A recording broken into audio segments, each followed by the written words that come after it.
ਦਰਸ਼ਕੋ ਫਿਰ ਦੁਬਾਰਾ ਤੁਹਾਡਾ ਸਵਾਗਤ ਹੈ ਪ੍ਰੋਗਰਾਮ ਸੱਚੋ ਸੱਚ ਵਿੱਚ। ਜੀ ਡਾਕਟਰ ਸਾਹਿਬ, ਹੁਣ ਸਾਡੇ ਦਰਸ਼ਕਾਂ ਦਾ ਸਵਾਲ ਦੇ ਦਿੰਦੀ ਸਿੱਖ ਹਿਸਟਰੀ ਐਂਡ ਵਰਲਡ ਹਿਸਟਰੀ ਵਿੱਚ ਕੀ ਅਹਿਮੀਅਤ ਹੈ? ਬ੍ਰੇਕ ਦੇ ਦੌਰਾਨ ਸਾਡੇ ਦਰਸ਼ਕਾਂ ਨੇ, ਸਰੋਤਿਆਂ ਨੇ ਟ੍ਰੇਲਰ ਦੇਖਿਆ ਹੋਵੇਗਾ। ਇੱਕ ਵਿਸ਼ੇਸ਼ ਡਾਕੂਮੈਂਟਰੀ ਜਿਹੜੀ ਕਿ ਸਿੱਖ ਸਿਆਸਤ ਵਾਲਿਆਂ ਨੇ, ਜਿਹੜਾ ਅੱਜ ਕੱਲ੍ਹ ਬਹੁਤ ਅੱਛਾ ਕੰਮ ਕਰ ਰਹੇ ਨੇ ਜੀ ਪੰਜਾਬ 'ਚ, ਜੇ ਖਬਰਾਂ ਦੇ ਹਵਾਲੇ ਨਾਲ ਨਿਊਜ਼ ਪੋਰਟਲ ਜਿਹੜਾ ਕਿ ਅਪਡੇਟ ਵੀ ਹੁੰਦਾ ਹੈ ਰੈਗੂਲਰਲੀ, ਔਰ ਬਹੁਤ ਅੱਛਾ ਉਹਨਾਂ ਦਾ ਤਜ਼ੀਆ ਵੀ ਹੁੰਦਾ ਹੈ, ਐਨਾਲਿਸਿਸ ਵੀ ਹੁੰਦਾ ਹੈ।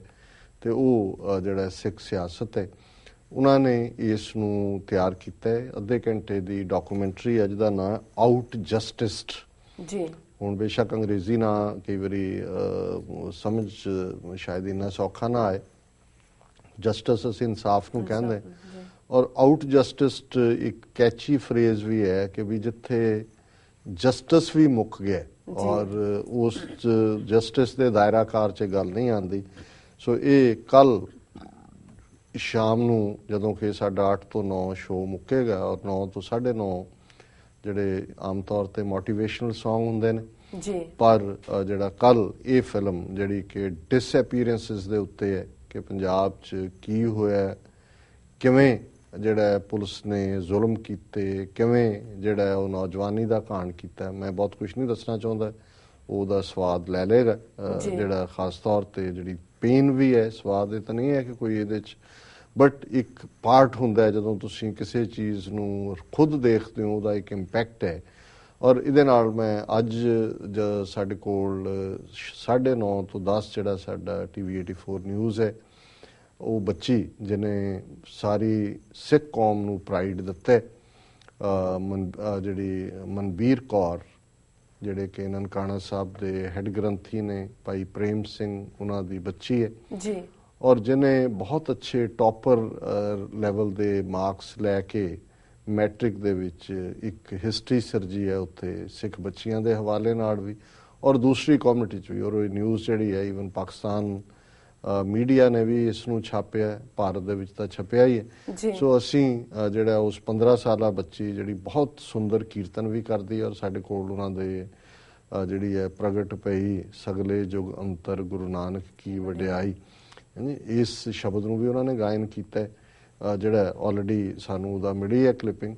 ਸੋ ਇਹ ਇੰਟਰਵਿਊ ਅੱਧੇ ਘੰਟੇ ਦਾ ਹੋਏਗਾ, 15 ਮਿੰਟ ਬੱਚੀ ਦੇ ਨਾਲ ਜਿਹੜਾ ਉਹ ਗੱਲਬਾਤ ਹੋਏਗੀ, ਔਰ 15 ਮਿੰਟ ਉਹਨਾਂ ਦੇ ਪਿਤਾ ਜੀ ਨਾਲ। ਸੋ ਇਹ ਯਾਦਗਾਰੀ ਇੰਟਰਵਿਊ ਹੋਏਗਾ। ਔਰ ਕੱਲ੍ਹ ਵੀ ਜਿਵੇਂ ਡਾਕਟਰ ਸਿੰਥੀਆ ਨਾਲ ਇੰਟਰਵਿਊ ਸਾਡੇ ਦਰਸ਼ਕਾਂ ਵੱਲੋਂ ਬਹੁਤ ਪਸੰਦ ਕੀਤਾ ਗਿਆ ਜੀ, ਔਰ ਉਹਨਾਂ ਨੇ ਕਿਹਾ ਕਿ ਜੀ ਇਹਨਾਂ ਨੂੰ ਤੁਸੀਂ ਖਾਸ ਤੌਰ 'ਤੇ ਐਕਸਪਰਟ ਦੇ ਤੌਰ 'ਤੇ, ਬੇਸ਼ੱਕ ਅੰਗਰੇਜ਼ੀ 'ਚ ਸੀ ਪ੍ਰੋਗਰਾਮ, ਅਸੀਂ ਮੋਸਟਲੀ ਪੰਜਾਬੀ 'ਚ ਹੁੰਦਾ, ਬਟ ਮੇਰਾ ਖਿਆਲ ਹੈ ਵੀ ਜਿਹੜਾ ਹੁਣ ਅਮਰੀਕਾ ਕੈਨੇਡਾ 'ਚ ਰਹਿੰਦਾ, ਉਨੀ ਇੱਕ ਵਰਕਿੰਗ ਅੰਗਰੇਜ਼ੀ ਜਿਹੜੀ ਹੈ ਉਹਨਾਂ ਨੂੰ ਆਉਂਦੀ ਹੈ। ਸੋ ਇਹ ਵੀ ਅੱਜ ਦੇ ਜਿਹੜੇ ਦੋਨੋਂ ਇੰਟਰਵਿਊ ਨੇ, ਇਹ ਜਿੱਥੇ ਸਾਡੀ TV 84 ਦੀ ਇਹ ਕੋਸ਼ਿਸ਼ ਹੈ ਕਿ ਅਸੀਂ ਆਊਟਰੀਚ ਕਰੀਏ। ਜੇ ਅਸੀਂ ਸਿੱਖ ਕੌਮ ਦੀ ਆਵਾਜ਼ ਜਿਹੜੀ ਹੈ ਉਹ ਨਹੀਂ ਪਹੁੰਚਾ ਸਕਾਂਗੇ ਤਾਂ ਕੌਣ ਪਹੁੰਚਾਏਗਾ? ਸੋ ਟਿਊਨ ਇਨ ਰਹਿਣਾ, ਔਰ ਕੱਲ੍ਹ ਇਸ ਸਪੈਸ਼ਲ ਡਾਕੂਮੈਂਟਰੀ ਨੂੰ ਜਿਹੜਾ ਹੈ ਉਹ ਜ਼ਰੂਰ ਦੇਖਣਾ। ਔਰ ਇਹਦੇ 'ਚ ਇਹ ਵੀ ਮਾਣ ਹੈ ਵੀ ਉਹਨਾਂ ਨੇ, ਸਿੱਖ ਸਿਆਸਤ ਨੇ ਸਾਨੂੰ ਮਾਣ ਦਿੱਤਾ ਹੈ ਕਿ ਇਹ ਪ੍ਰੀਮੀਅਰ ਸ਼ੋਅ ਹੋਏਗਾ ਕੱਲ੍ਹ ਦਾ। ਇਸ ਤੋਂ ਪਹਿਲਾਂ ਕਿਤੇ ਨਹੀਂ ਚੱਲੀ ਹੈ, ਉਸ ਤੋਂ ਬਾਅਦ ਹੀ ਉਹ ਕਿਤੇ ਸਾਨੂੰ ਉਹਨਾਂ ਨੇ ਕਾਫੀ ਦੇਰ ਤੋਂ ਕਿਹਾ ਹੋਇਆ ਸੀ, ਪਰ ਬਾਕੀ ਰੁਝੇਵਿਆਂ ਨੇ ਇਸ ਨੂੰ ਲੇਟ ਕੀਤਾ। ਸੋ ਅਸੀਂ ਇਸ ਲਈ ਸਿੱਖ ਸਿਆਸਤ ਦੇ ਸ਼ੁਕਰਗੁਜ਼ਾਰ ਹਾਂ ਕਿ ਉਹਨਾਂ ਨੇ TV 84 ਨੂੰ ਇੱਕ ਕ੍ਰੈਡੀਬਲ ਚੈਨਲ ਸਮਝਿਆ। ਨਹੀਂ ਤਾਂ ਇੰਗਲੈਂਡ ਦੇ ਵਿੱਚ ਦੂਸਰੀਆਂ ਥਾਵਾਂ 'ਤੇ ਕਿੰਨੇ ਹੀ ਚੈਨਲ ਸਿੱਖੀ ਦੇ ਨਾਂ ਥੱਲੇ ਆਪਣਾ ਤੁਰੇ ਹੋਏ ਨੇ, ਲੇਕਿਨ ਮੈਂ ਸਮਝਦਾ ਵੀ ਉਹਨਾਂ ਨੇ ਵੀ ਇਹ ਸਮਝਿਆ ਕਿ ਭਾਈ TV 84 ਇਹ ਡਿਜ਼ਰਵ ਕਰਦਾ ਕਿ ਇਹ ਇਸ ਦਾ ਪ੍ਰੀਮੀਅਰ ਸ਼ੋਅ ਕਰੇ। ਸੋ ਅਸੀਂ ਉਹਨਾਂ ਦਾ ਸ਼ੁਕਰੀਆ ਅਦਾ ਕਰਦੇ। ਜੀ ਬਿਲਕੁਲ ਡਾਕਟਰ ਸਾਹਿਬ, ਹੁਣ ਸਾਡੇ ਦਰਸ਼ਕਾਂ ਨੂੰ ਦੱਸੋ ਅੱਜ ਦੇ ਦਿਨ ਦੀ ਸਿੱਖ ਹਿਸਟਰੀ ਐਂਡ ਵਰਲਡ ਹਿਸਟਰੀ। ਉਹ ਤਾਂ ਭੁੱਲ ਹੀ ਗਿਆ ਸੀ ਇਤਿਹਾਸ ਦੱਸਣਾ।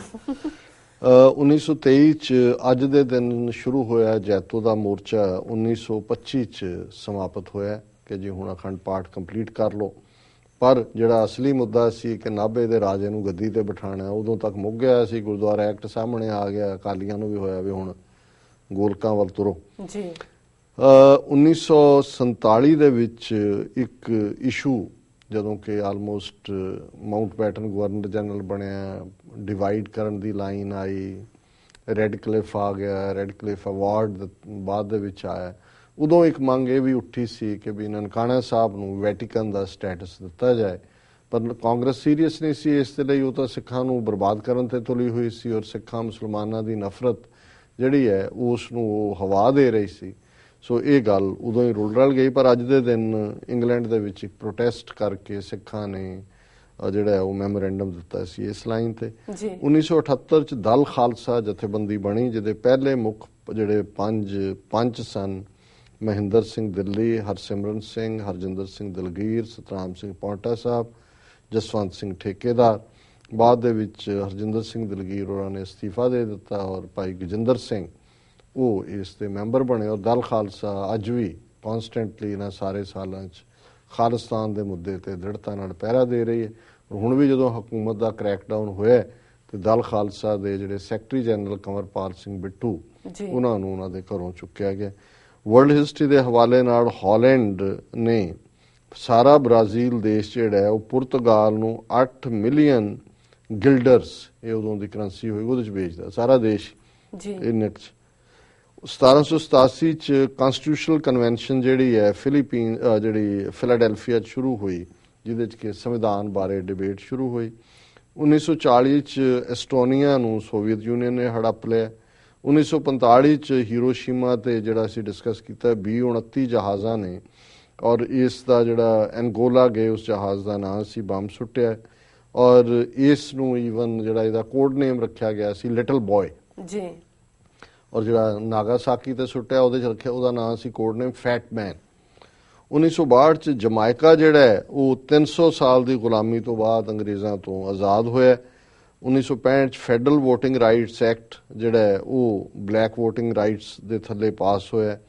ਹੀਰੋਸ਼ੀਮਾ ਚ 1995 ਚ ਹਜ਼ਾਰਾਂ ਲੋਕਾਂ ਨੇ ਲਾਲਟੈਨਾਂ ਜਗਾ ਕੇ 50ਵੀਂ ਬੰਬ ਦੀ ਦੁਖਦ ਯਾਦ ਮਨਾਈ। ਨਾਸਾ ਨੇ ਇਹ ਅਨਾਉਂਸ ਕੀਤਾ 1996 ਚ ਕਿ ਇਸ ਦੇ ਸਬੂਤ ਮਿਲੇ ਨੇ ਕਿ ਮਾਰਸ ਦੇ ਉੱਤੇ ਕਦੇ ਇਨਸਾਨੀ ਕਦੇ ਲਾਈਫ ਜਿਹੜੀ ਹੈ ਉਹ ਰਹੀ ਹੋਏਗੀ। ਜੀ ਡਾਕਟਰ ਸਾਹਿਬ ਤੁਹਾਡਾ ਬਹੁਤ ਬਹੁਤ ਸ਼ੁਕਰੀਆ। ਹੁਣ ਸਾਡੇ ਦਰਸ਼ਕਾਂ ਨੂੰ ਦੱਸੋ ਅੱਜ ਦਾ ਵਿਚਾਰ। ਅੱਜ ਦੇ ਵਿਚਾਰ ਲਈ ਅਸੀਂ ਪੰਜਵੇਂ ਪਾਤਸ਼ਾਹ ਦੇ ਫੁਨਹੇ ਮਹੱਲਾ ਪੰਜਵਾਂ ਦਾ ਇੱਕ ਸ਼ਲੋਕ ਚੁਣਿਆ ਜੀ। ਨੈਣ ਨਾ ਦੇਖੈ ਸਾਧ ਸੇ ਨੈਣ ਬਿਹਾਲਿਆ, ਕਰਨ ਨਾ ਸੁਨਹੀ ਨਾਦ ਕਰਨ ਮੁੰਦ ਘਾਲਿਆ, ਰਸਨਾ ਜਪੈ ਨਾ ਨਾਮ ਤਿਲ ਤਿਲ ਕਰ ਕਟਿਐ, ਹਰਿਹਾਂ ਜਬ ਬਿਸਰੈ ਗੋਬਿੰਦ ਰਾਏ ਦਿਨੋਂ ਦਿਨ ਘਟਿਐ ਜੀ।